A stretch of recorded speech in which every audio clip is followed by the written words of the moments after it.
ఓం నమో వెంకటేశాయ. కళ్యాణదం కౌశికయజ్ఞపాలం కళానిధిం కాంచనశైలధీరం కంజాతనేత్రం కరుణాసముద్రం కాకుత్సరామం కలయామి చిత్తే. విశ్వామిత్రుని యజ్ఞాన్ని రక్షించినవాడు, చతుషష్ఠి కళాసంపన్నుడు, కమలదళ నయనుడు, బంగారు కొండలాగా వెలుగొందేవాడు, కరుణాసాగరుడు, సమస్త మంగళప్రదుడైన శ్రీరామునికి తదభిన్న శ్రీ వెంకటేశ్వర స్వామి వారికి నమస్కరిస్తూ ఆ స్వామి యొక్క దివ్యానుగ్రహ విశేషం చేత ప్రతిరోజు మనం అయోధ్యాకాండ ప్రవచన కార్యక్రమాన్ని నిర్వహించుకుంటున్నాము. ఈరోజు ఈ కార్యక్రమాన్ని రామచంద్రుడితడు రఘువీరుడు అనే ఒక దివ్యమైనటువంటి సంకీర్తన పూర్వకంగా ప్రారంభించుకుందాం. ఈ సంకీర్తనను అన్నమాచార్య ప్రాజెక్టు కళాకారులు శ్రీమాన్ రవిచంద్ర గారు వారి బృందంతో సహా ఆలపిస్తారు. ఈ సంకీర్తన కార్యక్రమం తదుపరి మనం సత్సంకల్ప వాక్యాలను పఠిస్తూ ప్రవచన కార్యక్రమాన్ని ప్రారంభించుకుందాం. ఓం నమో వెంకటేశాయ.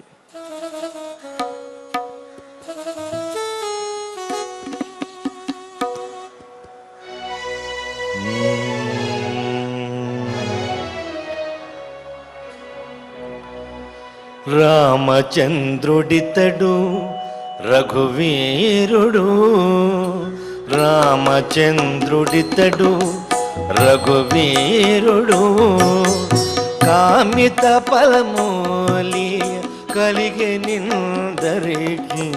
రామచంద్రుడితడు రఘువీరుడు, కామిత ఫలమూలి కలిగే నిందరికి. రామచంద్రుడితడు రఘువీరుడు.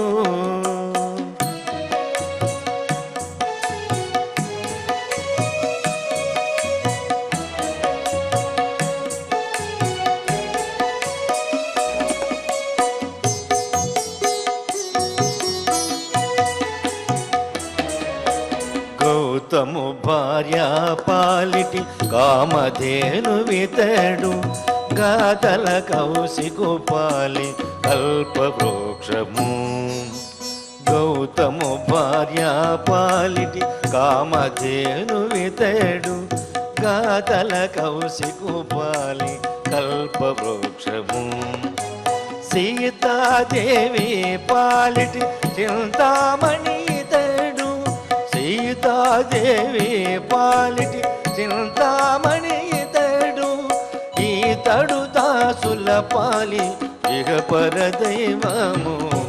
సీతాదేవి పాలిటి చింతామణి ఇతడు, ఈతడు దాసుల పాలి ఇహ పరదైవము.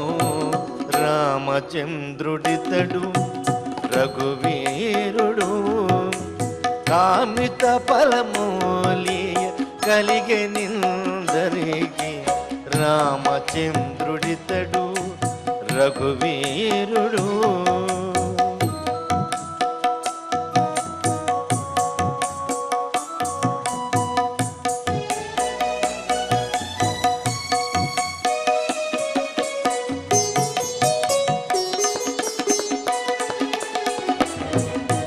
పరగ సుగ్రీవు పాలి పరమ బంధుడితడు, సరిగనుమంతు పాలి సామ్రాజ్యము. పరగ సుగ్రీవు పాలి పరమ బంధుడితడు, సరిగనుమంతు పాలి సామ్రాజ్యము. నిరతి విభీషణుని పాలి నిదానము ఈతడు, నిరతి విభీషణుని పాలి నిదానము ఈతడు, గరిమజలకు పాలి ఘనపారిజాతము. నిరతి విభీషణుని పాలి నిదానము ఈతడు, గరిమజలకు పాలి ఘనపారిజాతము. రామచంద్రుడితడు రఘువీరుడు, కామిత ఫలమూలి కలిగే నిందరికి. రామచంద్రుడితడు రఘువీరుడు.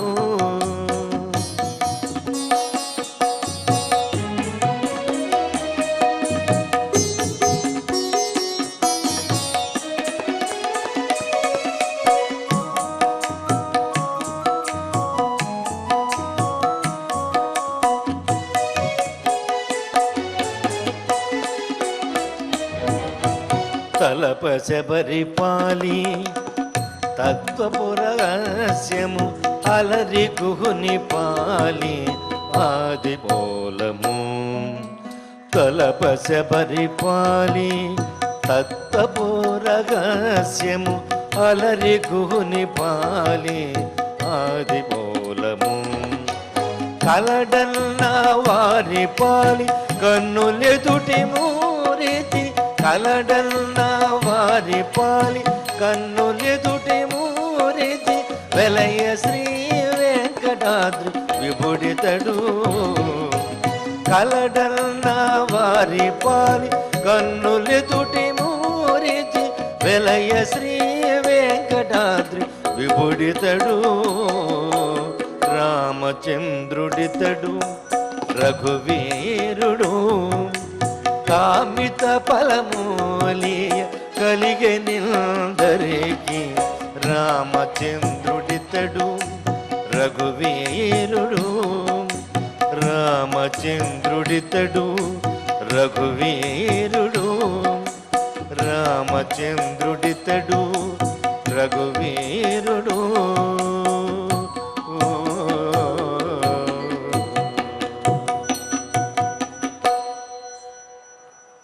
ఆ శ్రీరాముడే చింతామణి అయిన కల్పవృక్షమైన కామధేనువైన తన భక్తుల అందరికి కూడా వారి వారి అభీష్టాలు ప్రసాదిస్తాడు అనే ఒక గొప్ప తత్వాన్ని ఈ సంకీర్తన ద్వారా మనం చక్కగా తెలుసుకున్నాం. ఇక మనం శ్రీ గురు ధ్యానాదులను సమిష్టిగా పలుకుతూ ఈ ప్రవచన కార్యక్రమాన్ని ప్రారంభించుకుందాం. శ్రీ గురు ధ్యానం. గురుర్ బ్రహ్మా గురుర్విష్ణు గురుర్దేవో మహేశ్వరః గురుః సాక్షాత్ పరం బ్రహ్మ తస్మై శ్రీ గురవే నమః. శ్రీనివాస ధ్యానం. శ్రీ వెంకటాద్రినిలయః కమలాకాముకః పుమాన్ అభంగుర విభూతిర్నః తరంగయతు మంగళం. అథ సంకల్పః శ్రీమదాదివరాహ క్షేత్రే విరాజమానస్య శ్రీపద్మావతీ జానేః అఖిలాండకోటి బ్రహ్మాండ నాయకస్య శ్రీరామచంద్ర రూపాంతరస్య భగవతః శ్రీ వెంకటేశ్వర స్వామినః సన్నిధౌ హనుమత్ సీతా లక్ష్మణ భరత శత్రుఘ్న పరివార సమేత శ్రీరామచంద్ర పరబ్రహ్మణః పరిపూర్ణానుగ్రహేణ అస్మిన్ భువనే సమస్తాధివ్యాధీనాం నివారణార్థం భారతవర్షే విద్యా విత్త వాణిజ్య కృషి వైద్య వైజ్ఞానిక దేశ రక్షణాదిరంగేషు విద్యమానానాం ఆస్తిక మహాజనానాం సర్వేషాం సకుటుంబానాం ఆయురారోగ్యైశ్వర్య సద్బుద్ధి ఇత్యాది సర్వశుభఫల ప్రాప్త్యర్థం ధర్మాచరణ ద్వారా శ్రీరామరాజ్యస్య పునర్వ్యవస్థాపనార్థం ఉద్యోగార్థినాం సముచితోద్యోగ ప్రాప్త్యర్థం దంపతీనాం అనుకూల దాంపత్య సిద్ధ్యర్థం సంతానస్య పితృవాక్య పరిపాలనానుకూల బుద్ధి ప్రచోదనార్థం సకల కార్య సిద్ధ్యర్థం గో సంరక్షణార్థం చ శ్రీమద్వాల్మీకి రామాయణే అయోధ్యాకాండే యథాశక్తి శ్లోక వ్యాఖ్యాన పురస్సరం సప్తనవతితమ సర్గ శ్లోక పారాయణం తథా శ్రీధన్వంతరి మంత్ర పారాయణం చ అన్యోన్య సాహాయ్యేన ఆచార్య ముఖేన కరిష్యామహే. శ్రీవాల్మీకి ప్రార్థనా కూజంతం రామ రామేతి మధురం మధురాక్షరం ఆరుహ్య కవితా శాఖాం వందే వాల్మీకి కోకిలం. శ్రీ ఆంజనేయ ప్రార్థనా మనోజవం మారుతతుల్య వేగం జితేంద్రియం బుద్ధిమతాం వరిష్టం వాతాత్మజం వానరయూథముఖ్యం శ్రీరామదూతం శిరసా నమామి. శ్రీరామాయణ ప్రార్థనా వాల్మీకి గిరి సంభూత రామసాగరగామిని పునాతి భువనం పుణ్య రామాయణ మహానది. శ్రీరామ ప్రార్థనా అయోధ్యాఖ్యేతు గురువర్ధే త్యక్త్వా రాజ్యం గిరౌ వసన్ పాదుకే భరతాయాదాత్ స రామః శరణం మమ. శ్రీరామచంద్ర పరబ్రహ్మణే నమః. అథ శ్రీమద్ రామాయణే ఆదికావ్యే అయోధ్యాకాండే సప్తనవతితమః సర్గః. శ్రీమన్నారాయణ చరణౌ శరణం ప్రపద్యే. శ్రీమతే నారాయణాయ నమః. శ్రీరామాయ నమః. కిమత్ర ధనుషా కార్యం అసినావాస చర్మణ మహేశ్వాసే మహాప్రాజ్ఞే భరతే స్వయమాగతే. చిత్రకూట పర్వత ప్రాంతంలో రామలక్ష్మణులు సీతాదేవి వారు అక్కడ కొలువుతీరి ఉన్నారు. మరి అక్కడికి తన అన్నగారిని చూచి మరలా అయోధ్య నగరానికి తిరిగి తీసుకువెళదాము అని చెప్పి భరతుడు చిత్రకూట పర్వతాన్ని సమీపిస్తూ ఉన్నాడు. చతురంగ బలములతోటి సకల సైన్యములతోటి అయోధ్య నగరంలో ఉన్న పరివారములతోటి మంత్రులతోటి గురువులతోటి భరతుడు సకల సైన్యములతో వస్తూ ఉంటే మరి ఆ వచ్చేటటువంటి వాడిని అల్లంత దూరంలోనే గమనించి, అంటే ఆ వచ్చే సైన్యము యొక్క తాకిడికి చిత్రకూట పర్వతం ప్రాంతంలో ఉన్న అడవిలో ఉన్నటువంటి జంతువులలో కలిగిన అలజడితోటి అవి అటు ఇటు పరిగెడుతూ ఉంటే ఏ వేటగాడు వచ్చాడా లేకపోతే ఏ రాజు వచ్చాడా చూడు నాయన లక్ష్మణ అని చెప్పగానే లక్ష్మణుడు చూచి వస్తున్నటువంటి వాడంటే ఒక మద్ది చెట్టు ఎక్కి చూచి చతురంగ బలములతో ఉన్నటువంటి సేన, ఆ సేనావాహినిలో కనిపిస్తున్నటువంటి కోవిదార వృక్షంతో కూడిన పతాకములు చూచి భరతుడే సర్వసైన్యముతోటి మనలను వధించడానికి వస్తున్నాడు అత్యాశతోటి అని చెప్పి లక్ష్మణుడు చెప్పి ఇంకా భరతుణ్ణి ఎదుర్కోవడానికి ఆయుధములతో సిద్ధంగా ఉండమని చెప్పి భరతుణ్ణి తాను వధించేస్తాను అని చెప్పి ఇలాగ అనేక రకాలైనటువంటి మాటలు, అంటే రామచంద్రునికి మేలు చెయ్యాలి అనే ఉద్దేశ్యంతో భరతుని మీద అనకూడనటువంటి మాటలన్నీ కూడా లక్ష్మణుడు అన్నాడు. అదంతా వినటువంటి రామచంద్రమూర్తి భరతుణ్ణి లక్ష్మణుణ్ణి శాంతపరుస్తూ అంటున్నాడు, నాయన లక్ష్మణ, ఒకవేళ నువ్వు ఇందాకటి నుంచి ఆయుధాన్ని ధరించాలి, యుద్ధం చెయ్యాలి, వాళ్ళని వధించేసేయాలి అని ఇవన్నీ మాట్లాడుతున్నావు. వచ్చినవాడు కనుక శత్రువు అయితే నువ్వు అన్న విధంగా ఆయుధాలను ధరించవచ్చును కానీ వచ్చినవాడు శత్రువు కాదు. కావున ఆయుధము ఎక్కడ ధరించాలో అక్కడ ధరించాలి తప్ప అనవసరమైన చోట ఆయుధాన్ని ప్రయోగించడం సమంజసము కాదు.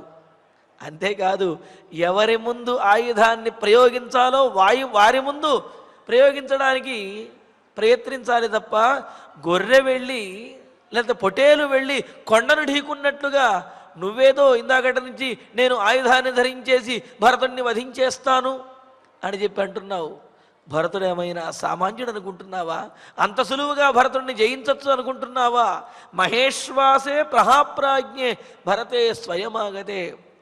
మహా గొప్ప ధనుష్మంతుడు, అంటే ధనుర్విద్య పారంగతుడు, గొప్ప బుద్ధిమంతుడు, ప్రజ్ఞ కలిగినటువంటి వాడు అయినా ఆ భరతుడు వచ్చినప్పుడు మనము ఆయుధములను ధరించిన ప్రయోజనమేమీ లేనే లేదు చెబుతారు, నపాద పోన్మూలన శక్తి రమ్మ శిలోచ్చయే మూర్ఛతి మారుతస్య అని అంటూ, లక్ష్మణ నీవు గొప్ప ధనుర్విద్య పారంగతుడివి, అయినప్పటికీ కూడా నీ విద్యలు ఇవేవి కూడా భరతుని వద్ద చెల్లవు. భరతుడు నిన్ను మించినటువంటి విలుకాడు, అతడు పరాక్రమం కలిగినటువంటి వాడు, కావున అతని వద్ద నువ్వేదో ధనుర్విద్యను చూపిద్దాము, అతను వధించేస్తాము అంటే అది కుదరనటువంటి పని అని అంటూ భరతుని యొక్క బలమును పరాక్రమమును తెలియజేయటం ఒక విషయము అయితే, భరతుడు మనతో యుద్ధం చేయటానికి కాదు, మన శత్రువు కాదు, మన శత్రువు కానివాడి మీద మనం ఆయుధాన్ని ప్రయోగించడం సమంజసం కాదు అని చెప్పటం మరి యొక్క ఉద్దేశ్యం అన్నమాట. అందులోనూ కూడా భరతుడు మహాప్రాజ్ఞాన్ని ప్రయోగించాడు భరతుడి విషయంలో. అంటే గొప్ప బుద్ధిశాలి, ఎప్పుడు ఏ నిర్ణయం ఏ విధంగా ధర్మంగా ఆచరించాలో తెలిసినటువంటి వాడు. మరి అటువంటి వాడి ముందు మనం ఆయుధములను ధరించమని చెప్పి నువ్వు ఇందాకటి నుంచి అంటున్నావు, అది కూడనటువంటి పని నాయనా అని చెప్పి అంటూ, స్వయంగా భరతుడే వచ్చాడు అంటే ఆయుధములతో పనే లేదు, ఇదంతా కూడా సౌహార్దంతో స్నేహభావనతోటే అంతా నడుస్తుంది అని లక్ష్మణుణ్ణి శాంతపరుస్తూ ఉన్నాడు రామచంద్రమూర్తి. ఇంకా అంటున్నాడు, పితుస్సత్యం ప్రతిశ్రుత్య హత్వా భరతమాగతం కిం కరిష్యామి రాజ్యేన సాపవాదేన లక్ష్మణ. లక్ష్మణ, భరతుణ్ణి వధించేసేయాలి, లేకపోతే వధించేసి ఆ తర్వాత రామచంద్రమూర్తి అంటే నేను సింహాసనాన్ని అధిష్ఠించాలి అని చెప్పి ఇందాకటి నుంచి అంటూనే ఉన్నావు నాయన. కానీ వనవాసానికి ఎందుకు రావటం జరిగింది? పితృవాక్య పరిపాలన తండ్రి గారు ఇచ్చినటువంటి మాట, తండ్రి గారు కైకేయికి ఇచ్చినటువంటి మాటను నెరవేర్చడం కోసం, పితృవాక్య పరిపాలన కోసం నేను ఈ వనవాసానికి వస్తే, అలా వచ్చినటువంటి నేను ఈ నా కోసం వచ్చినటువంటి భరతుణ్ణి వధించి మరలా రాజ్యాన్ని కనుక ఆక్రమించుకున్నట్లయితే, రాజ్యాన్ని పొందినట్లయితే అంటలేదు, రాజ్యాన్ని కనుక ఆక్రమించుకున్నట్లయితే, పితుస్సత్యం ప్రతిశ్రుత్య, తండ్రి బ్రతికి ఉండగానేమో తండ్రి మాట వింటాను అని చెప్పి ప్రతిజ్ఞ చేసి పితృవాక్య పరిపాలన చేసేవాడిలాగా అరణ్యానికి వచ్చి, మరి ఇప్పుడేమో ఆగతం భరతం, అడవిలో ఉన్నటువంటి నన్ను చూడటానికి, మనల్ని చూడటానికి వచ్చినటువంటి భరతుణ్ణి హత్వా వధించేసినట్లయితే, శాపవాదేన రాజ్యేన, అపవాదతోటి అపకీర్తితో కూడినటువంటి రాజ్యాన్ని ఏమని వస్తుంది? రాముడు తండ్రికి ఇచ్చినటువంటి మాటను తప్పి తన కోసం వచ్చినటువంటి తమ్ముణ్ణి వధించి రాజ్యాన్ని ఆక్రమించుకుని సింహాసనం మీద కూర్చుని కొలుకుతున్నాడు అని ఈ లోకంలో ఉన్నటువంటి ప్రజలందరూ కూడా అందరూ అపకీర్తితోటి ఇలా నన్ను అంటూ ఉంటే, ఆ విధంగా అపకీర్తితో కూడినటువంటి ఈ రాజ్యంతో కిం కరిష్యామి, ఏం చేయమంటావు లక్ష్మణ అని అంటున్నాడు. రాజ్యేన కిం తద్విపరీత వృత్తే ప్రాణైరుపక్లోశ మరీమసైర్వా అని చెప్పి అంటూ, క్షత్రియ ధర్మం ఏదైతే ఉన్నదో తాను ఆచరించవలసినటువంటి ధర్మాన్ని పక్కన పెట్టేసి అన్యాయార్జితంగా వచ్చినటువంటి దాన్ని అనుభవిస్తూ ఉంటే, అది అనుభవించినా సరే వంట పట్టదు, దానివల్ల అపకీర్తినే మూటగట్టుకోవలసి వస్తుంది. అలాగా అపకీర్తితోటి మలినమైనటువంటి ప్రాణములతోటి సింహాసనం మీద కూర్చుని రాజ్యాన్ని ఏలుతున్నా సరే అది ఏలడం అవ్వదు, దానివల్ల అందరి చేత నిందలు పొందవలసి వస్తుంది. అటువంటి నిందలతో కూడినటువంటి రాజ్యం ఎందుకు లక్ష్మణ మనకు, ఎవరి కోసం అని చెప్పి అంటున్నాడు. అందుకనే మనకు స్మృతుల్లో కూడా తెలియజేస్తారు, అకీర్తి కీర్త్యతలోకే యస్య భూతస్య కస్యచిత్ సపతత్యధమాన్ లోకాన్ యావచ్చబ్ద ప్రకీర్త్యతే అన్నారు. అధర్మాన్ని అన్యాయాన్ని ఆచరించి అపకీర్తి పొందినటువంటి వాడు ఎంతకాలము అధోగతి పాలవుతాడు, ఎంతకాలము నరకములలో దుర్గతులను పొందుతాడు అని అంటే దానికి చెబుతున్నారు, ఎంతకాలమైతే ఈ లోకంలో అపకీర్తి నిలిచి ఉంటుందో అంతకాలము కూడా అతడు దుర్గతులనే పొందుతాడు అని అంటారు. ఇంకా లోకం తీరేమిటి అంటే, ఎవరి గురించి అయినా మంచి మాట మాట్లాడుకోవడానికి కొంతకాలం తర్వాత మంచి మాట మాట్లాడటం విడిచిపెట్టేస్తారు, కానీ ఎవడి గురించి అయినా చెడు మాట కానీ ఏదైనా అపకీర్తి కనుక ఉన్నదంటే ఇక దాన్ని ఎక్కువ కాలం దాన్ని కొనసాగిస్తూనే ఉంటారు. అది ఏదో శాశ్వతంగా ఉన్నట్లుగా ఉంటూ ఉంటుంది. అలాగా ఎంతకాలమైతే అతడి యొక్క అపకీర్తి ఈ లోకంలో ఉంటుందో అంతకాలము కూడా అతడు దుర్గతులనే పొందుతాడు అని చెప్పి చెబుతున్నది. కావున అటువంటి అపకీర్తితో కూడినటువంటి అధర్మపరమైనటువంటి తండ్రి యొక్క మాటకు వ్యతిరేకంగా చేసేటటువంటి పనేది కూడా నేను చెయ్యను లక్ష్మణ, అటువంటి రాజ్యం నాకు అవసరం లేదు అని అంటూ, యద్రవ్యం బాంధవానాం వా మిత్రాణాం వా క్షయే భవేత్ నాహం తత్ప్రతిగృహ్ణీయాం భక్షాన్ విషకృతానివా ఇంకా అంటున్నాడు లక్ష్మణ, బాంధవానాం వా మిత్రాణాం వా క్షయే, నా బంధువులు అలాగే నా మిత్రులు వారికి ఆపద కలిగించి లేకపోతే వారిని ఇబ్బంది పెట్టి వారు నశించిన తర్వాత వచ్చేటటువంటి రాజ్యం, యద్ద్రవ్యం, ఏ ద్రవ్యమైన రాజ్యమే కాదు, ఏ వస్తువైనా సరే, ఏ ధనమైనా సరే భవేత్తు అది ప్రాప్తిస్తుందో తదహం విషకృతాన్ భక్ష్యానివా, అటువంటి ద్రవ్యం అనంటే ఏమిటి, నా బంధువులకి మిత్రువులకి చెడు చేసి చెడు జరగటం ద్వారా వచ్చినటువంటి ద్రవ్యం ఏదైతే ఉన్నదో ఆ ద్రవ్యాన్ని విషకృతాన్ భక్ష్యానివా, విషం కలిసినటువంటి ఆహారమును, విషం కలిసినటువంటి భక్ష్యములను ఏ విధంగా అయితే మనం స్వీకరించమో ఆ విధంగా న ప్రతిగృహ్ణీయాం, నేను స్వీకరించను అని చెప్పాను. చాలా ఇష్టమైనటువంటి పదార్థం, మధురమైనటువంటి పదార్థం అయినప్పటికీ దాంట్లో కనుక విషం కలిసిందంటే ఇష్టమైంది కదా అని చెప్పి విషం కలిస్తే తీసుకుంటామా? తీసుకోం కదా. అలాగే రాజ్యాన్ని పొందడం రాజకుమారులకు అది ఇష్టమైనది అయి ఉండవచ్చు గాక, కానీ నా బంధువులకి స్నేహితులకి అపకారాన్ని కలుగజేసి అపకారం వారు పొందడం ద్వారా నాకు వచ్చేటటువంటిది అది ద్రవ్యమైనా సరే, అంటే ధనమైనా సరే నేను స్వీకరించను.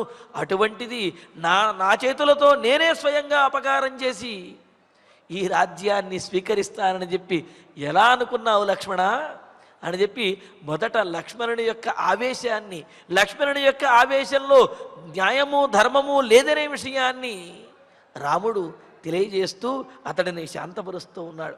ధర్మమర్థంచ కామంచ పృథివీంచాపి లక్ష్మణ ఇచ్ఛామి భవతామర్థే ఏతత్ ప్రతిశృణోమితే.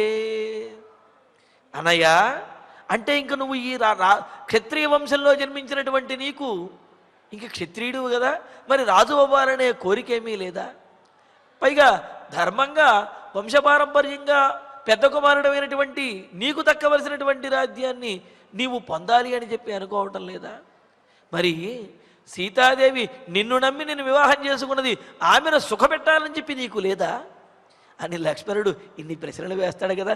దానికి కూడా సమాధానం చెప్పేస్తున్నాడు. లక్ష్మణ, ధర్మం అర్థంచ కామంచ, నేను ధర్మాన్ని ఆచరించిన, లేకపోతే అర్థం ప్రయోజనం అంటే భూమి కానీ రాజ్యము మొదలైనటువంటి ప్రయోజనాన్ని పొందిన, కామంచ సుఖముగా ఉండటము అనే మొదలైనటువంటివి ఏది చేసినప్పటికీ కూడా పృథివీంచాపి భవతామర్థే, ఈ రాజ్యాన్ని పొందినప్పటికీ కూడా అవన్నీ కూడా మీకోసమే చేస్తాను అని అన్నాడు.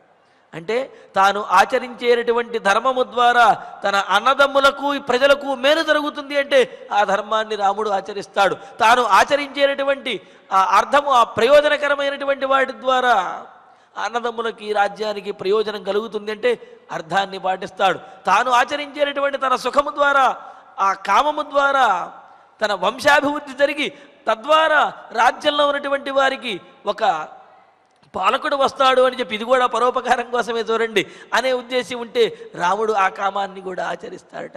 ఇలాగా ధర్మార్థ కామములను అన్నదమ్ముల కోసం, అదేగా పరోపకారము కోసము పరిపూర్ణంగా వినియోగించగలిగినటువంటి వాడు రామచంద్రుడు అనే విషయం దీని ద్వారా తెలుస్తుంది. అందుకనే భవతామర్థే ఇచ్చామి, మీకోసమే నేను ధర్మార్థ కామములను ఆచరించినా ఏది చేసినప్పటికీ కూడా అది మీకోసమే.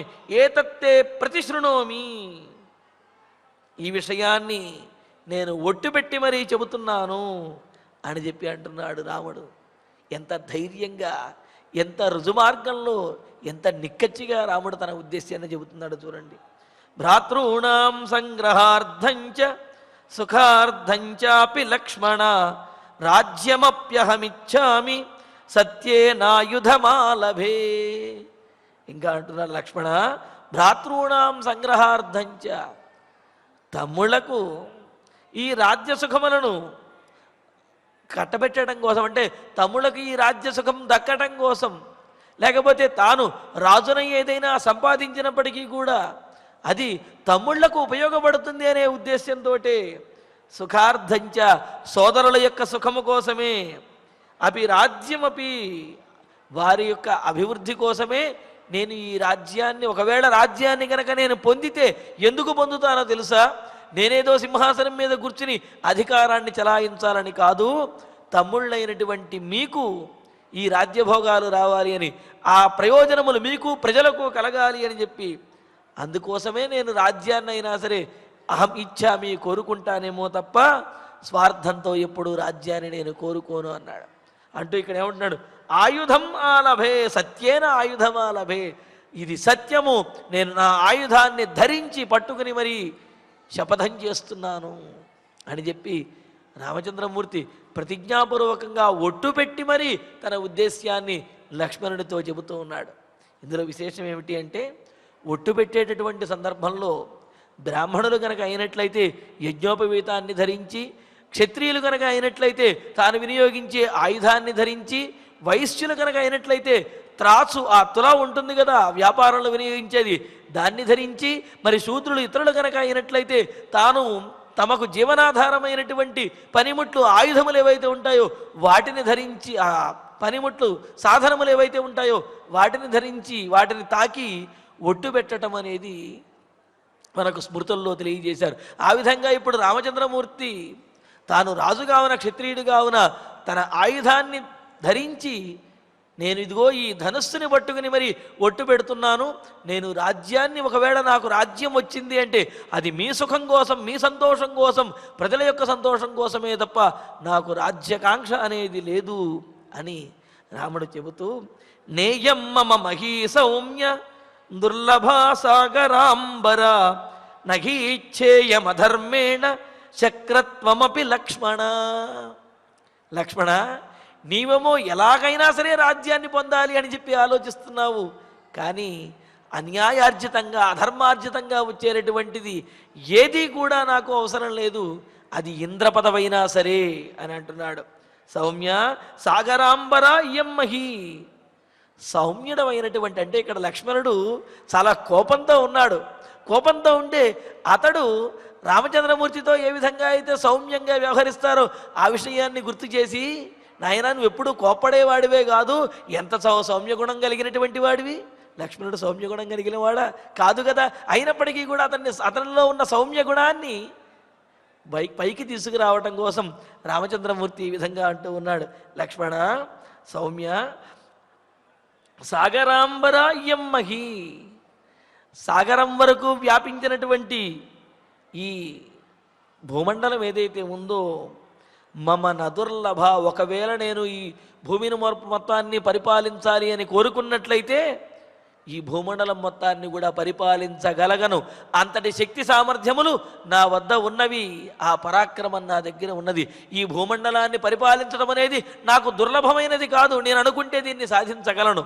కానీ అధర్మేణ శక్రత్వమపి నేచ్ఛేయం, అధర్మంగా అన్యాయంగా వచ్చేటటువంటిది అది ఇంద్రపదవైనా సరే నాకు వద్దు, అటువంటిది ఈ రాజ్యాన్ని నేను కోరుకుంటానా అన్యాయంగా?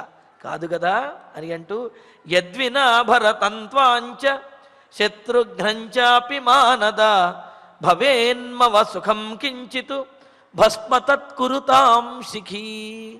ఇంకొక మాట చెబుతున్నా విను లక్ష్మణ, నీకు భరతునికి శత్రుఘ్నునికి సుఖమును కలిగించినటువంటి రాజ్యము కానీ, ద్రవ్యము కానీ, సాధనము కానీ, వస్తువు కానీ ఏదైనా సరే నాకు అది అవసరము లేనే లేదు, దానిని అగ్ని దహించి వేయుగాక అని అంటున్నాడు. చూడండి, మానదా, గౌరవించేటటువంటి స్వభావం కలిగిన వాడ, ఆ స్వభావం ఎక్కడ పోయిందయ్యా? అందరినీ గౌరవించేటటువంటి నీవు, నీకు అన్నగారైనటువంటి భరతుణ్ణి కూడా గౌరవించాలి కదా, ఆ స్వభావం ఎక్కడికి పోయింది అని గుర్తు చేయటం కోసమే మానదా, అభిమానవంతుడమైనటువంటి వాడివి, అందరినీ గౌరవించేటటువంటి వాడివైన ఓ లక్ష్మణ, భరతం త్వాంచ శత్రుఘ్నంచాపి వినా, భరతుడిని నిన్ను శత్రుఘ్నుణ్ణి విడిచిపెట్టి యత్ సుఖం కించిత్ మమ భవేత్, ఏదైతే సుఖం నాకు ప్రాప్తిస్తుందో తద్ సిఖి భస్మగురుతాం, అటువంటి ద్రవ్యమైన సుఖమైన దానిని అగ్ని దహించి వేయుగాక, అటువంటి సుఖం నాకు వద్దు. మీ అందరితో కలిసి అనుభవించేటటువంటి సుఖం, రాజ్యం, సంపద ఏదైనా నాకు అది ఆస్వాదయోగ్యము ఆనందకరమైనది, కానీ మిమ్మల్ని విడిచి నేను మాత్రమే, లేకపోతే మీకు అపకారం చేసి నేను మాత్రమే పొందేటటువంటిది, అటువంటిది నాకు అవసరమే లేదు అని అంటూ ఇక్కడ లక్ష్మణుడితోటి రాముడి యొక్క ఉద్దేశ్యాన్ని రాముడు చాలా స్పష్టంగా తెలియజేస్తున్నాడు. సహజంగా ఈ విధంగా మాట్లాడుకోగలిగినటువంటి అన్నదమ్ములు రామలక్ష్మణులే ఉండి ఉంటారేమో అనిపిస్తున్నది. ఎందుకు అంటే లక్ష్మణుడు భరతుని మీద కోపంతో మాట్లాడిన మాటలేవి కూడా అవి భరతుని మీద కోపం కాదు, రాముడి మీద ఉన్నటువంటి ప్రేమ. ఎందుకు అంటే మనకు స్తోత్రరత్నంలో అంటారు, మమనాథ యదస్తి యోస్మ్యహం సకలం తద్ధి తవైవ మాధవ అని చెప్పి అంటూ, మాధవ శ్రీమన్నారాయణ, నాకు సంబంధించింది ఏదైనా సరే అసలు నేను అంటే నువ్వే, నువ్వు తప్ప ఇంకేది కూడా నాకు అవసరం లేదు.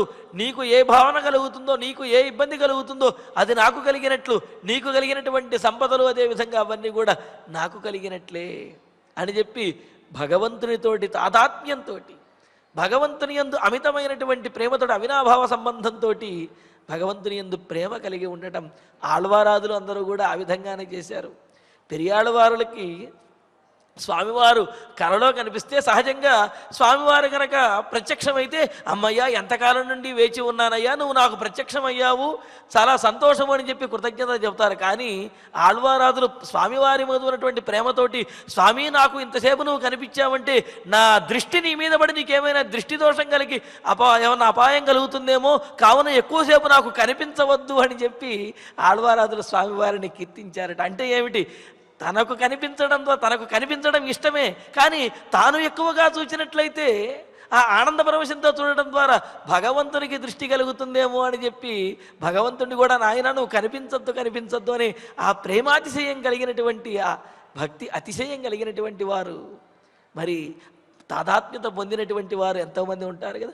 అటువంటి వాడు లక్ష్మణస్వామి. అందుకనే రాముడికి కలిగినటువంటి కష్టము గురించి, ఆ వనవాసం గురించి రాముడు చింతించడం లేదు, లక్ష్మణుడు మాత్రం దాన్ని జీర్ణించుకోలేక చింతిస్తూ, మరి దీనికి కారణమైనటువంటి వాడు ఎవడైనా సరే ఎలాగైనా సరే వాడిని దండించాలి అని చెప్పి భరతుణ్ణి దండించడానికి సిద్ధపడిపోయాడు లక్ష్మణస్వామి. ఇంకా రాముడి చూడండి, రాముడు తన మాట వినేటటువంటి వాడు, ఏది చెప్పినా సరే ఆలోచించకుండా చేసేటటువంటి వాడు. లక్ష్మణుడు సర్వసమర్థుడి దగ్గర ఉన్నప్పటికీ కూడా, అతడు తనంతట తానే చేయడానికి సిద్ధపడుతున్నప్పటికీ కూడా అది అధర్మము, అన్యాయము, కావున ఆ పని చెయ్యటానికి వీలు లేదు. పైగా ఈ రాజ్యమైన భోగములైన తన తమ్ముళ్ళ కోసమే తప్ప తనకు ఏమాత్రము అవసరం లేదు అని చెప్పి అన్నగారిగా తన గాంభీర్యాన్ని, తన పెద్దరికాన్ని నిలుపుకున్నటువంటి వాడు, తమ్ముళ్ళ మీద ఉన్నటువంటి ప్రేమను పరిపూర్ణంగా చూపించినటువంటి వాడు రామచంద్రమూర్తి. ఇక్కడ లక్ష్మణ స్వభావం ఏమో న్యాయమైన అన్యాయమైనా సరే అన్నగారికి మేలు చెయ్యాలి అని చెప్పి, రాముడి యొక్క స్వభావమైన మిన్ను వీరికి మీద పడ్డప్పటికీ కూడా అన్యాయార్జితంగా అధర్మంగా వచ్చేది మనకు వద్దు అని చెప్పి అనేది రాముడి యొక్క స్వభావం. ఈ విధంగా అన్నదమ్ముల యొక్క ప్రేమకు తార్కాణంగా మనం ఇప్పటికీ కూడా రామలక్ష్మణులను చెప్పుకుంటున్నామంటే వారు మరి ఈ విధంగా మాట్లాడినటువంటి ఆ సన్నివేశాలు ఇవన్నీ కూడా తార్కాణంగా ఉన్నాయన్నమాట. అందుకని ఇక్కడ ఇంకో విశేషం ఏమిటి అంటే, రాముడికి ప్రేమ కేవలం లక్ష్మణుని మీదే కాదు, భరత శత్రుఘ్నుల మీద కూడా పరిపూర్ణంగా ఉన్నాయి అనేది కూడా దీని ద్వారా తెలుస్తుంది. అందుకనే కదా నీకు అయినా, భరతుడికైనా, శత్రుఘ్నుడికైనా మిమ్మల్ని ఇబ్బంది పెట్టి, లేకపోతే మీకు ఇబ్బంది కలిగేటటువంటి సుఖము నాకు వద్దు అని చెప్పి రాముడు అన్నాడు. అందులోనూ ఒక పాయస భాండము నుండి ఉద్భవించినటువంటి వారు రామ, భరత, లక్ష్మణ, శత్రుఘ్నుడు. వారి యొక్క మనస్సులు ఎప్పుడూ కూడా కలిసే ఉంటాయి. అయితే ఒకరి మీద ఒకరికి ఆ అవినాభావ సంబంధంతో ఉన్నటువంటి ప్రేమ, ఆ అన్నదమ్ముల ప్రేమ అలాగే ఉంటుంది. ఆ నలుగురు కలిస్తేనే పరిపూర్ణత్వము అనేది కూడా దీని ద్వారా తెలుస్తూ ఉన్నదన్నమాట. కావున ఆ అన్నదమ్ములు మధ్యలో ఎన్ని ఇబ్బందికరమైనటువంటి పరిస్థితులు వచ్చినప్పటికీ కూడా కలిసి ఉంటేనే వారికి బలము పరిపూర్ణత అనేది చేకూరుతుంది. లేని పక్షంలో ఎవరికి వారే యమునా తీరే అన్నట్లుగా కనుక ఉన్నట్లయితే అందరూ కూడా నష్టపోతారు అనే విషయాన్ని దీని ద్వారా తెలియజేస్తూ ఉన్నారు. అంతేకాదు ఇక్కడ చూడండి, అవతరించేటప్పుడు ఏ విధంగా అయితే ఒకే పాయస భాండము నుండి, అంటే ఆ పాయస భాండము నుండి విభాగములు చేసి కౌసల్య సుమిత్ర కైకేయికి ఇచ్చాడు దశరథ మహారాజు. అంటే అక్కడ నుంచి ఆవిర్భవించినటువంటి వీరు అవతారం చాలించేటప్పుడు కూడా లక్ష్మణస్వామి, అదేవిధంగా రాముడు, భరతుడు, శత్రుఘ్నుడు వీరందరూ కూడా ఒకేసారి అవతారాన్ని కూడా చాలించారు. అలాగా జన్మించడంలోనూ ఒకే అంశం నుండి, ఒకే ఆ యజ్ఞము నుండి, ఆ పాయస భాండము నుండి, తద్వారా ఏర్పడినటువంటి గర్భం నుండి జన్మించినటువంటి వారు అవతారాన్ని చాలించేటప్పుడు కూడా ఒకేసారి నలుగురు కూడా అవతారాన్ని చాలించారు. ఈ విధంగా అవినాభావ సంబంధం అన్నదమ్ముల యొక్క సంబంధానికి తార్కాణంగా ఉన్నటువంటి వారు. అందుకే రామచంద్రమూర్తి చాలా స్పష్టంగా ప్రతిపాదిస్తూ ఉన్నాడు. ఏమని? ఇతరులకు ఇబ్బంది పెట్టేటటువంటి, ముఖ్యంగా మీకు తమ్ముళ్ళైనటువంటి మిమ్మల్ని ఇబ్బంది పెట్టేది నాకు అవసరం లేదు అని అంటూ, మన్యేహమాగతో యోధ్యాం భరతో భ్రాతృవత్సలః మమ ప్రాణాత్ ప్రియతరః కులధర్మమనుస్మరన్. ఇక ఇప్పుడు తన ఉద్దేశ్యాన్ని చెప్పి, ఇప్పుడు భరతుని యొక్క ఉద్దేశ్యాన్ని రామచంద్రమూర్తి ఈ శ్లోకం నుండి చెప్పటం ప్రారంభించాడు. నువ్వు భరతుడు మన మీద యుద్ధం చేయటానికి, మనల్ని వధించడానికి వచ్చాడు అనుకుంటున్నావు కదా లక్ష్మణ? కాదు కాదు, భరతుని యొక్క గుణమును, అతని యొక్క బుద్ధిని అర్థం చేసుకోలేక నువ్వు ఈ విధంగా మాట్లాడుతున్నావు. భరతుడు మన్యేహం ఆగతో యోధ్యాం భరతో భ్రాతృవత్సలః మమ ప్రాణాత్ ప్రియతరః కులధర్మం అనుస్మరన్ అని అంటూ, నాయన వీరా పురుషర్షభ భ్రాతృవత్సల, ఆ వీరా లక్ష్మణ, పురుషర్షభ భ్రాతృవత్సల, పురుషులలో శ్రేష్ఠుడైనటువంటి ఓ లక్ష్మణ. అంతేకాదు అన్నదమ్ముల మీద ప్రేమ నీలాగే అన్నగారి మీద ప్రేమ కలిగినటువంటి వాడు భరతుడు. మరి ఆ భరతుడు కూడా నీకు ఏ విధంగా అయితే అన్నగారైనటువంటి నా మీద ప్రేమ ఉన్నదో భరతునికి కూడా అదే విధమైనటువంటి ప్రేమ ఉన్నది, నా మీద ఆ స్నేహం కలిగినటువంటి వాడు. అటువంటి వాడు మమ ప్రాణాత్ ప్రియతరః, నాకు ప్రాణముల కంటే కూడా ఇష్టమైనటువంటి వాడైన భరతుడు మాతుల గృహాతు అయోధ్యామాగతః, మేనమామ గారింటి దగ్గర నుంచి అయోధ్యకు వచ్చినటువంటి వాడై, శ్రుత్వా ప్రవ్రాజినం మాం హి జటావల్కలధారిణం జానక్యా సహితం వీర త్వయా చ పురుషర్షభ. మరి వచ్చినటువంటి ఆ భరతుడు కులధర్మం అనుస్మరన్, తన వంశంలో ఉన్నటువంటి వారందరూ కూడా ఏదైతే ఆచరించారో, అంటే ఏమిటి, జ్యేష్ఠుడికి రాజ్యాన్ని కట్టబెట్టారు కదా, అలాగే అన్నగారికి దక్కవలసినటువంటి రాజ్యం అన్నగారికి దక్కలేదే అనేటటువంటి కులధర్మాన్ని ఆలోచించినటి వాడై శ్రుత్వా ప్రవ్రాజనం మాం హి జటావల్కలధారిణం జానక్యా సహితం వీర త్వయాచ పురుషర్షభ. మరి అయోధ్య నగరానికి వచ్చి మన గురించి తెలుసుకుని సీతాదేవితోటి నీతోటి కలిసి జటాబలకలమును ధరించి ప్రవ్రాజనం అడవికి వచ్చినటువంటి మాం శ్రుత్వా, నా గురించి విని కులధర్మాన్ని గుర్తు చేసుకుని, వంశాచారాన్ని గుర్తు చేసుకుని, స్నేహేనాక్రాంత హృదయ శోకేనాకులితేంద్రియ ద్రష్టుమభ్యాగతో హ్యేష భరతో నాన్యథాగతః. ఇంకా నా మీద ఉన్నటువంటి ప్రేమతోటి, స్నేహంతో, ప్రీతితోటి ఆక్రాంత హృదయ, హృదయమంతా కూడా నన్ను నింపుకుని నాకు కలిగినటువంటి ఈ వనవాసాన్ని తలుచుకుని బాధపడుతూ శోకంతో ఉన్నటువంటి వాడై, ఆకులితేంద్రియా, మనస్సు ఇంద్రియములు అన్నీ కూడా చెలించినటువంటి వాడై, మాం ద్రష్టుమభ్యాగతః, నన్ను చూడటానికే ఈ అడవికి కూడా పరుగు పరుగున వచ్చేసింటాడు భరతుడు. ఏషః భరతః అన్యథానాగతః, అటువంటి గొప్పవాడైనటువంటి ఈ భరతుడు వేరే ఉద్దేశ్యంతో ఇక్కడికి వచ్చి ఉండడు, నన్ను చూడటానికే వచ్చాడు, మన మీద ప్రేమతోటే వచ్చాడు. మనం వనవాసానికి వచ్చామనే విషయాన్ని జీర్ణించుకోలేక మనల్ని చూడటానికే భరతుడు ప్రేమతో స్నేహంతో వచ్చాడు తప్ప వేరే ఆలోచన భరతునిలో ఉండనే ఉండదు, లేనే లేదు అని నేను నమ్ముతున్నాను అని రామచంద్రుడు లక్ష్మణుడితో చెబుతూ, అంబాంచ కైకేయీం మృష్య పరుషంచా ప్రియం వదన్ ప్రసాద్య పితరం శ్రీమాన్ రాజ్యం మే దాతుమాగతః. ఇంకా అంటున్నాడు చూడండి, లక్ష్మణుడేమో ఆ సర్వ సైన్యములను, వారు ధరించినటువంటి ఆయుధములను, ఆ జెండాలను, చతురంగ బలములను చూచి భరతుడు మన మీద యుద్ధానికి వచ్చాడంటున్నాడు. రాముడేమో యుద్ధానికి కాదు, మన మీద ప్రేమతో వచ్చాడు అని అంటున్నాడు. మరి ఈ సందర్భంలో కూడా రాముని యొక్క మనస్సు ఎంత గట్టిగా ఉన్నదో చూడండి. అందుకనే అంటారు, సతాం హి సందేహ పదేషు వస్తుషు ప్రమాణం అంతఃకరణ ప్రవృత్తయ అని చెప్పి, ఏదైనా సందిగ్ధావస్థలో ఉన్నప్పుడు, ఆలోచన అటు ఇటు వెళుతున్నప్పుడు, మరి సత్పురుషులకి, మహాత్ములకి వాళ్ళ యొక్క అంతఃకరణమే నిజాన్ని తెలియజేస్తుందిట. ఆ అంతరాత్మ నిజాన్ని, వాస్తవాన్ని బోధిస్తుందిట. మరి ఇక్కడ రాముని యొక్క అంతరాత్మ భరతుని విషయంలో ఎప్పుడూ కూడా సానుకూలంగానే ఉన్నది, అది నిజమునే చెబుతున్నది. ఆ మాటలనే రామచంద్రమూర్తి కూడా మాట్లాడుతున్నాడు. అంతేకాదు నాయన, మరి అయోధ్యకు వచ్చినటువంటి మేనమామ గారింటి దగ్గర నుంచి అయోధ్యకు వచ్చినటువంటి భరతుడు మనం వనవాసానికి వెళ్ళినటువంటి విషయం తెలిసి ఎంతో బాధపడి మన కోసమని చెప్పి ఇక్కడికి అరణ్యానికి వచ్చేశాడు. వచ్చేవాడు ఊరికినే వచ్చిండడయ్యా. దీనికి కారణమైనటువంటి కైకేయీదేవిని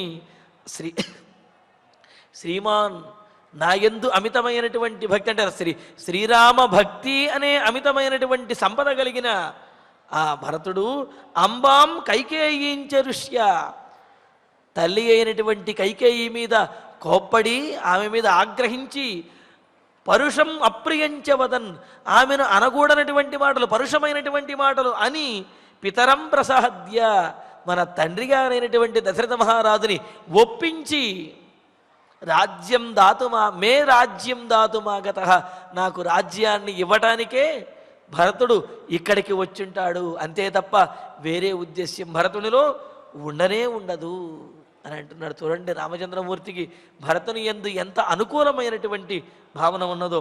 ప్రాప్తకాలం యదేషోస్మాన్ భరతో ద్రష్టుమిచ్చతి అస్మాసు మనసాప్యేష ఏషః నా ప్రియం కించిదాచరేతు. మరి భరతుడు కూడా ఇప్పుడు కాకపోతే మరలా అన్నగారిని నేను చూడలేను, ఇప్పుడు ఈ విధంగా ఎప్పుడైతే ఆపద వచ్చిందో, ఎప్పుడైతే నష్టం కలిగిందో, ఎప్పుడైతే పరోక్షంగా తన మూలంగా తన అన్నగారికి కష్టకాలం వచ్చిందో, అప్పుడే తన అన్నగారిని కలిసి ఆ కష్టమును తీర్చి ఆ రాజ్యమును ఇవ్వాలి అని అనుకున్నాడు. అందుకనే ఏష అస్మాన్ ద్రష్టుమిచ్చతి, భరతుడు మనల్ని చూడాలి అనే ఉద్దేశంతో ప్రేమతోటే వస్తున్నాడు. ఇది ఎందుకు ఇలా రావటం ఏదైతే ఉన్నదో అది ప్రాప్తకాలం, రావటానికి సముచితమైనటువంటి కాలము. మనం కూడా ఇక్కడ హాయిగానే ఉన్నాము. మరి భరతుడు వచ్చి మనకేదో మేలు చేయాలనుకుంటున్నాడు. సరే, ఆ మేలును పొందకపోయినప్పటికీ కూడా భరతుడికి వచ్చి రావటానికి భరతుడికి సరి అయినటువంటి కాలము, మనకు కూడా ఇది సరి అయినటువంటి కాలము. ఏష అస్మాసు మనసా అప్రియం కించిదపి నాచరేత్. ఈ భరతుడు మన విషయంలో మనస్సులో కూడా దుష్టమైనటువంటి ఆలోచనలు చేయడు, అప్రియమైనటువంటి పని మన విషయంలో అపకారమును మానసికంగా కూడా భరతుడు చెయ్యడు. కావున భరతుని మీద నాకు పరిపూర్ణమైనటువంటి నమ్మకం ఉండనే ఉన్నది. అంతెందుకయ్యా, నాకు నమ్మకం ఉండటం ఎందుకు, నువ్వు చెప్పు లక్ష్మణ. విప్రియం కృత పూర్వంతే భరతేన కదాను కిం ఈదృశం నా భయం తేద్య భరతం యోత్ర శంకసే యహా త్వం అద్య భరతం శంకసే. ఎంతో అణకువగా, ఎంతో ప్రేమతో ఉండేటువంటి, భ్రాతృప్రేమ కలిగినటువంటి నీవు అటువంటి నీవు ఈరోజు నువ్వు భరతుడిని శంకిస్తున్నావే, భరతుడి గురించి ఈ విధంగా వ్యతిరేకంగా మాట్లాడుతున్నావే, నువ్వు చెప్పు. భరతేనతే కదా విప్రియం కృతపూర్వం. భరతుడు ఎప్పుడైనా, ఏ రోజైనా, ఎప్పుడైనా నీకేమైనా అపకారం చేశాడా? నీకు అప్రియమైనటువంటి పని ఏదైనా చేశాడా? నువ్వు చెప్పు. తే కృతపూర్వం కిం, ఇంతకు పూర్వం ఎప్పుడైనా పోనీ నా పరోక్షంలోనైనా సరే భరతుడు నీకేదైనా అపకారం కానీ అప్రియమైనటువంటి పని కానీ ఏమైనా చేశాడా చెప్పు. చెయ్యలేదు కదా. మరి అటువంటి భరతుడి గురించి నువ్వు ఈ విధంగా వ్యతిరేకంగా మాట్లాడటం సమంజసమా అని అంటూ, నహితే నిష్ఠురం వాచ్య భరతో నా ప్రియం వచ అహం హ్యప్రియముక్తస్యాం భరతస్యాప్రియే కృతే.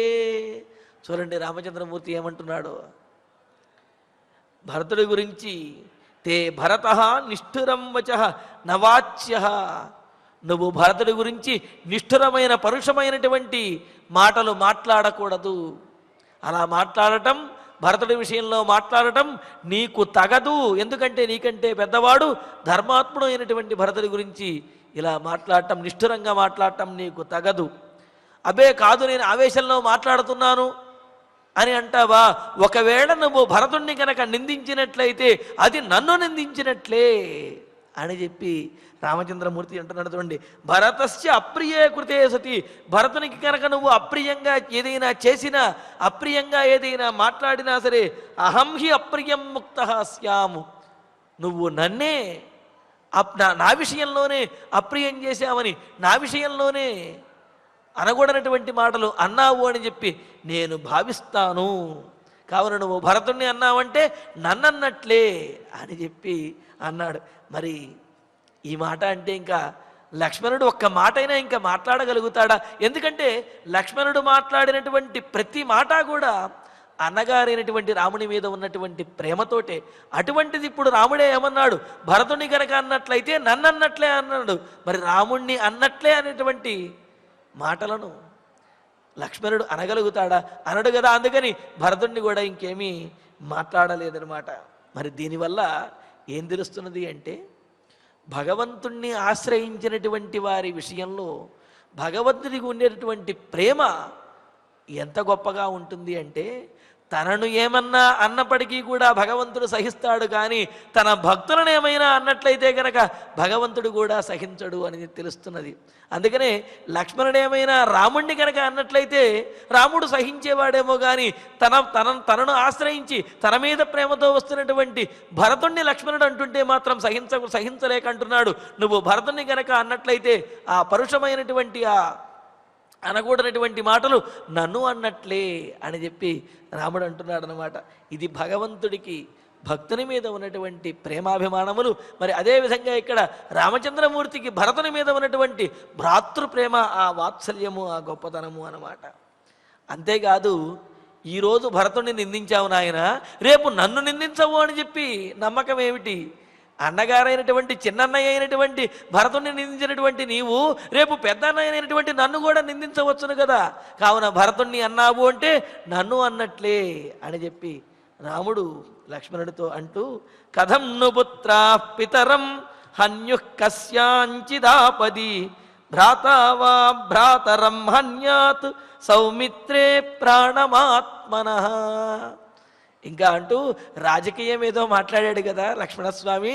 అయ్యా, రాజనీతి ఈ విధంగా ఉంది, రాజులు ఆ విధంగా చేస్తారు, మరి నువ్వేమో రాజువయ్యి కూడా అలా చెయ్యటం లేదు అన్నట్లుగా లక్ష్మణస్వామి కొన్ని మాటలు అన్నాడు కదా. ఎక్కడ? అయోధ్యానగరంలో వనవాసానికి బయలుదేరే ముందు అన్నాడు, ఈ చిత్రకూటానికి వచ్చిన తర్వాత భరతుని యొక్క సైన్యాన్ని చూచిన తర్వాత అన్నాడు. ఆ మాటలన్నిటికీ కూడా సంయుక్తికంగా రామచంద్రమూర్తి సమాధానం చెబుతున్నాడు. మరి ఆ విశేషాలను రేపటి ప్రవచనంలో తెలుసుకుందాము. ఇక ఇప్పుడు ఆచార్యుల వారి ద్వారా శ్లోకాలను పారాయణ చేసుకుందాము.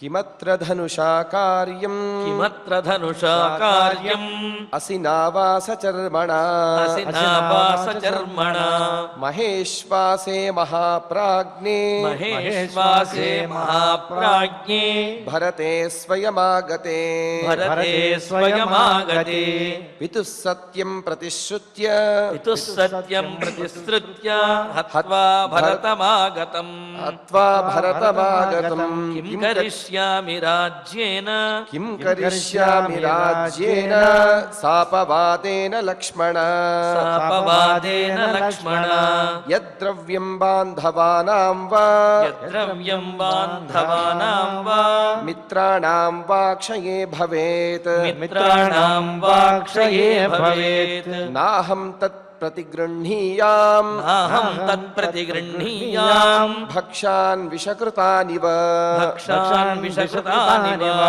ధర్మమర్థం చ కామం చ ధర్మమర్థం చ కామం చ పృథివీం చాపి లక్ష్మణ పృథివీం చాపి లక్ష్మణ ఇచ్ఛామి భవతామర్థే ఇచ్ఛామి భవతామధ్యే ఏతత్ ప్రతిశృణోమి తే ఏతత్ ప్రతిశృణోమి తే భ్రాతॄణాం సంగ్రహార్థం చ భ్రాతॄణాం సంగ్రహార్థం చ సుఖార్థం చాపి లక్ష్మణ సుఖార్థం చాపి లక్ష్మణ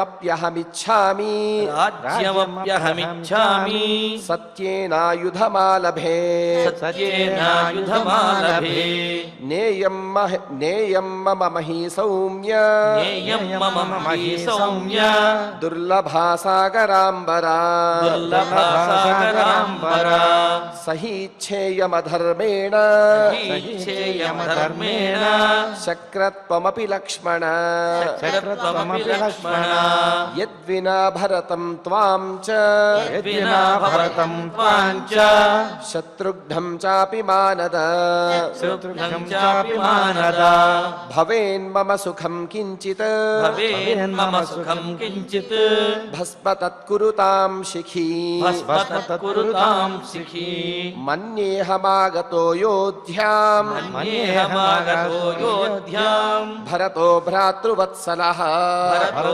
భ్రాతృవత్సలః మమ ప్రాణాత్ ప్రియతరః మమ ప్రాణాత్ ప్రియతరః కులధర్మమనుస్మరన్ కులధర్మమనుస్మరన్ శ్రుత్వా ప్రవ్రాజితం మాం హి శ్రుత్వా ప్రవ్రాజినం మాం హి జటావల్కలధారిణం జటావల్కలధారిణం జానక్యా సహితం వీర జానక్యా సహితం వీర త్వయా చ పురుషర్షభ త్వయా చ పురుషర్షభ స్నేహేనాక్రాంత హృదయః స్నేహేనాక్రాంత హృదయః శోకేనాకులితేంద్రియః శోకేనాకులితేంద్రియః ద్రష్టుమభ్యాగతో హ్యేషః ద్రష్టుమభ్యాగతో హ్యేషః భరతో నాన్యథాగతః భరతో నాన్యథాగతః అంబాం చ కైకయీం ఋష్య అంబాం చ కైకయీం ఋష్య పరుషం చాప్రియం వదన్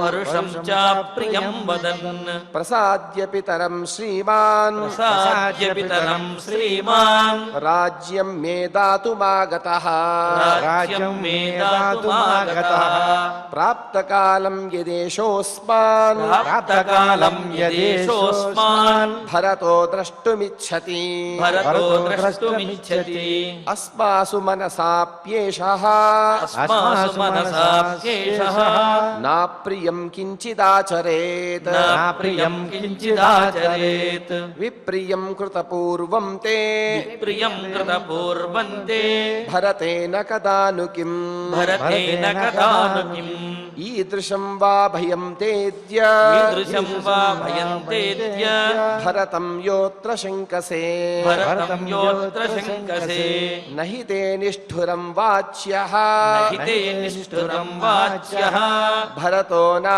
ప్రియం వచః భరతో నా ప్రియం వచః అహం హ్యప్రియముక్తస్యాం అహం హ్యప్రియముక్తస్యాం భరతస్యా ప్రియే కృతే భరతస్యా ప్రియే కృతే కథం ను పుత్రాః పితరం కథం ను పుత్రాః పితరం హన్యుః కస్యాంచిదాపది హన్యుః కస్యాంచిదాపది భ్రాతా వా భ్రాతరం హన్యాత్ భ్రాతా వా భ్రాతరం హన్యాత్ సౌమిత్రే ప్రాణమాత్మనః సౌమిత్రే ప్రాణమాత్మనః ఇత్యార్షే శ్రీమద్ రామాయణే శ్రీమద్ రామాయణే ఆదికావ్యే ఆదికావ్యే అయోధ్యాకాండే అయోధ్యాకాండే సప్తనవతితమే सर्गे सप्तनवतितमे सर्गे पंचदश श्लोकाः 15 శ్లోకాः.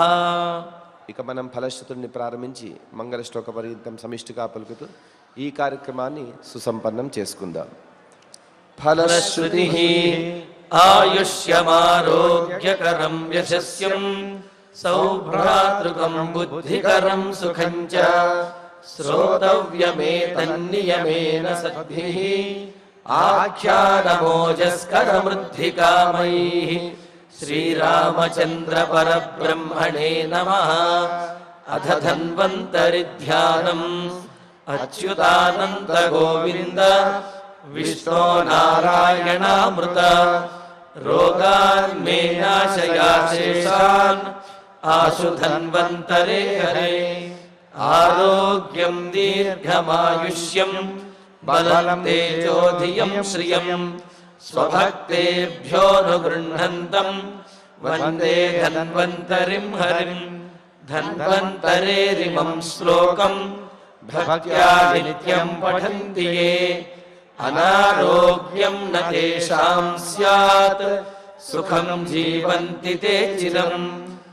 ఓం నమో భగవతే వాసుదేవాయ ధన్వంతరయే అమృతకలశహస్తాయ వజ్రజలౌకహస్తాయ సర్వామయ వినాశనాయ త్రైలోక్యనాథాయ మహావిష్ణవే స్వాహా.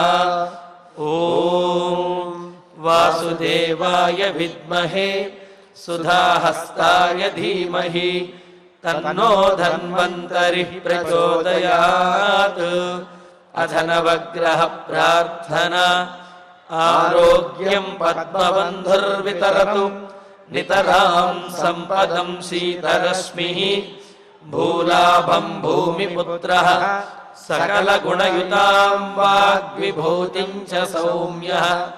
సౌభాగ్యం దేవమంత్రి రిపుభయశమనం భార్గవః. శౌర్యమార్కిః దీర్ఘాయుః సైంహికేయః. విపులతరయశః కేతుః ఆచంద్రతారం. అరిష్టాని ప్రణశ్యంతు దురితాని భయాని చ. శాంతిరస్తు శుభం మేస్తు గ్రహాః కుర్వంతు మంగళం. అథ క్షమా ప్రార్థనా. యదక్షరపదభ్రష్టం మాత్రాహీనం చ యద్భవేత్ తత్సర్వం క్షమ్యతాం దేవ నారాయణ నమోస్తుతే. అథ భగవత్సమర్పణం.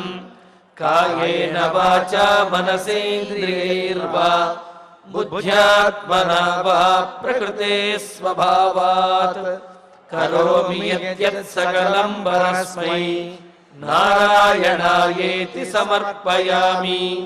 అథ మంగళం శ్రియః కాంతాయ కళ్యాణ నిధయేర్థినాం. శ్రీవేంకటనివాసాయ శ్రీనివాసాయ మంగళం.